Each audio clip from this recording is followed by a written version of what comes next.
আসসালামু আলাইকুম দর্শক শ্রোতা মণ্ডলী, আমরা যারা নামাজ পড়ি না, নামাজকে ভারী মনে করি, সেসব সকল বন্ধুদেরকে বলবো, বোনেদেরকে বলবো, মায়েদেরকে বলবো, মাসিদেরকে বলবো এবং বাপজিদেরকে বলবো, আপনাদের কাছে অনুরোধ, আল্লাহ সুবহানাহু ওয়া তাআলার কাছে কৈফিয়ত কিন্তু প্রথম এটাই লাগবে, আমরা সকলেই নামাজ পড়েছি কিনা।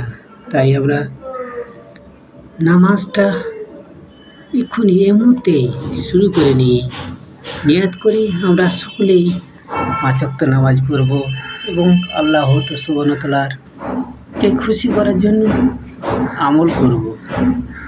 দেখুন, প্রথম আমি এই পৃথিবীতে কি করলাম, কত বাড়ি গাড়ি, ছেলে মেয়ে, আমরা অনেক কিছু করলাম, সব কিছুই ব্যাংক ব্যালেন্স, বাড়ি গাড়ি সব পড়ে থাকবে, আমাদেরকে ছেড়ে চলে যেতে হবে।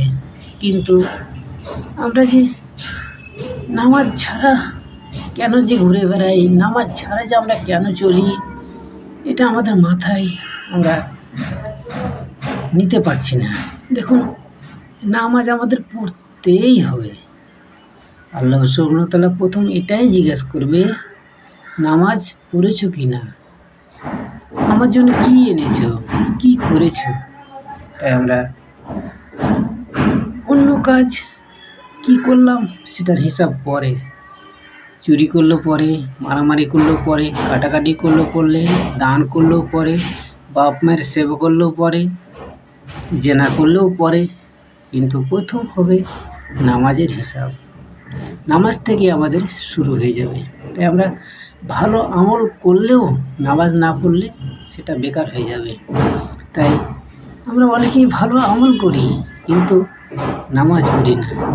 সুতরাং নামাজ যার নেই তার কোনো আমলই আল্লাহ সুবহানাহু ওয়া তাআলার কাছে কবুল হবে না।